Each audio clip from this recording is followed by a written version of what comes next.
الحمد لله رب العالمين والصلاة والسلام على خاتم الأنبياء والمرسلين قائد الغر المحجلين إمام الأنبياء وسيد المرسلين ورحمة الله للعالمين سيدنا محمد وعلى آله وصحبه أجمعين وخلفاء الراشدين المهديين وعلى جميع الصحابة والتابعين ومن تبعهم بإحسان إلى يوم الدين.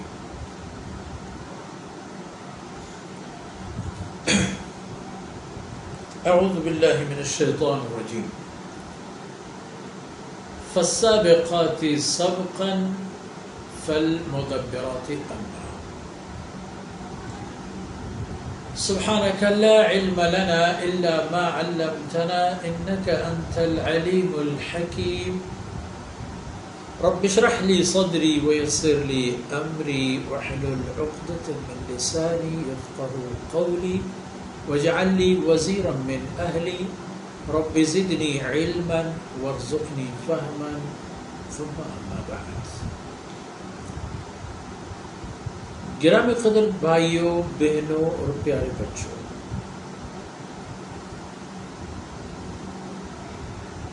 اللہ کی توفیق اور مہربانی سے قرآن کریم کی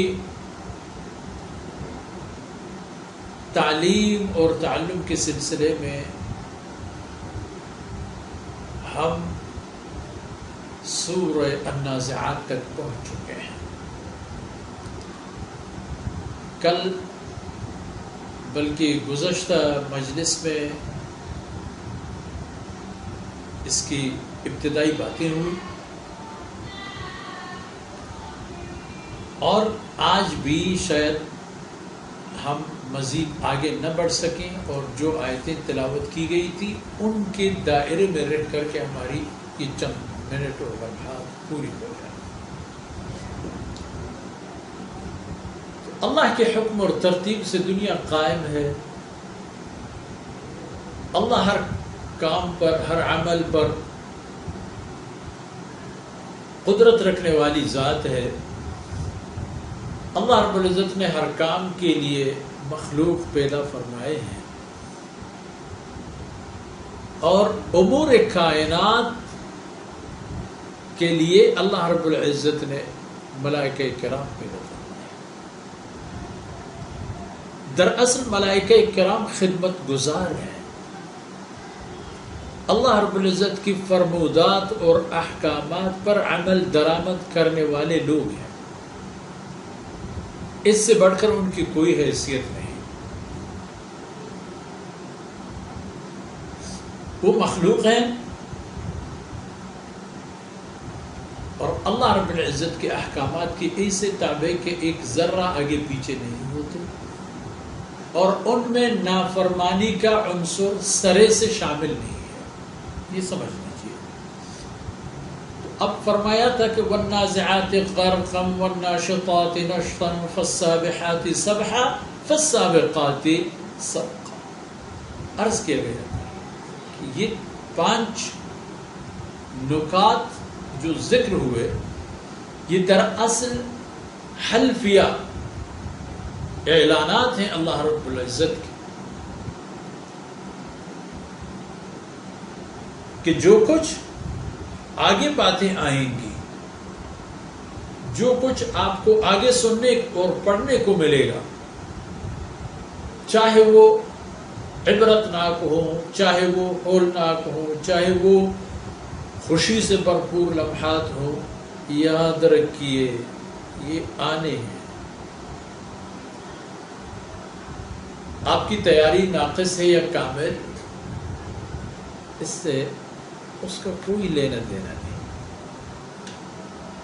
اور سوگند ہے ان فرشتگان کرام کی جو مسابقت کر رہے ہوتے ہیں، ایک دوسرے سے آگے بڑھ کر جانے کی کوشش کر رہے ہوتے ہیں تاکہ اللہ رب العزت کے حکم اور فرمانوں کی تعمیل اور اطاعت کے لیے انہیں اللہ رب العزت کے سامنے عزت ملے.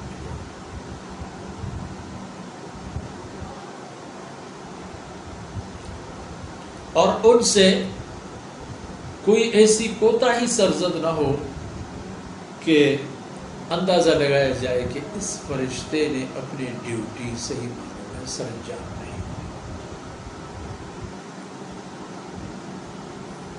اللہ رب العزت کی ذات ہر کام پر قادر ہے، چاہے فرشتوں سے کام لے، بذات خود کر لے، کسی اور کو مخلوق کو اس کے لیے متعین فرما دے، اس کے لیے کوئی مشکل تو نہیں ہے. سارے کام معاملات آسان ہیں. مگر فرشتگان کرام کی ذمہ داری دو نقطے یہاں واضح ہیں. فالسابقات کہ فرشتے اپنی ذمہ داریوں کو نبھانے کے لیے مقابلہ کرتے ہیں، ہر ایک آگے بڑھنے کی کوشش کرتا ہے. ہر ایک کی یہی خواہش ہوتی ہے کہ وہ من وعن وہی کچھ کرے جس کو اس سے طلب کیا جا رہا ہوتا ہے. فالمدبرات، جہاں تک آخری ان 5 آیتوں میں سے آخری کی بات، فالمدبرات سوگن قسم ہے ان فرشتوں کی جو تدبیر کائنات کے امور سے متعلق اللہ رب العزت کی جو ذمہ دار اللہ رب العزت نے جو ذمہ داریاں ان کے تفویض فرما دی ہیں ان کو بنحو احسن انجام دیتے. فالمدبرات، اب ان مدبرات میں اور ان فرشتوں میں کون ہے تدبیر امور کرنے والا؟ ایک نہیں، یا ایک امر یا ایک حکم یا ایک کام نہیں. اللہ رب العزت کو اپنے مخلوقات کے ذرے سے لے کر سب سے بڑے تک سب پر نظر ہے، سب پر کرم ہے، اور سب کی دادرسی ہوتی ہے اور سب کی پرورش ہوتی ہے. اور اسی مقصد کے لیے اللہ رب العزت اپنی اس جماعت کو، اس مخلوق کو پیدا فرمایا ہے اور ذمہ داری دی. اشرف المخلوقات تو ہے ہی انسان، لیکن اللہ رب العزت کی بندگی میں فرشتے کرام جتنے بھی ہیں ان میں ایک بھی نہیں ہوتا ہے اللہ کی نافرمانی کرنے والا. اور انسانوں میں استغفر اللہ، انسانوں کی فرمانبری اور نافرمانیوں کی فہرست اگر دیکھا جائے کتنا المناک ہو کہ انسان کیا کر رہا ہے.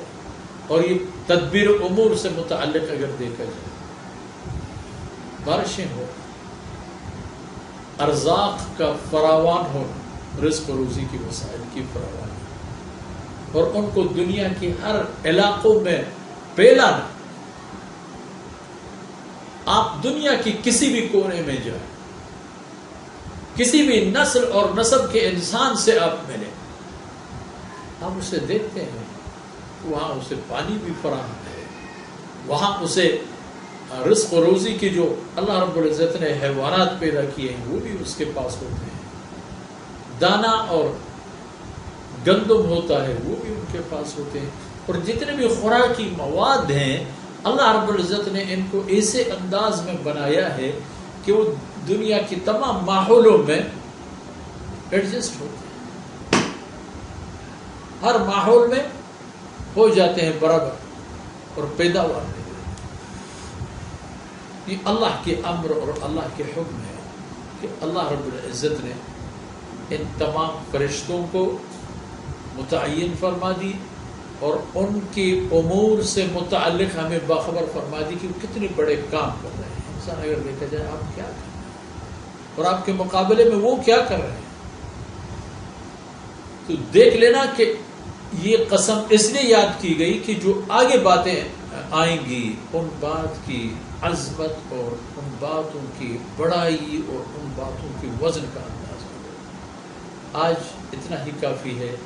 اور اگلے نشستوں میں انشاءاللہ ان مبارک آیتوں پر اللہ کی توفیق سے مزید عرض کرتے جائیں گے. اللہ رب العزت ہم سے اور آپ سے قبول فرمائے اور ہمارے آباء و اجداد اور ہمارے اولاد اور پسماندگان اور ہمارے عزیز و احباب سب کی رب العالمین دنیا و آخرت میں خیر فرمائے اور اللہ رب العزت عالم اسلام کو سربلندی نصیب فرمائے. وصلی اللہ علی نبینا محمد وعلی آلہ وصحبہ اجمعین.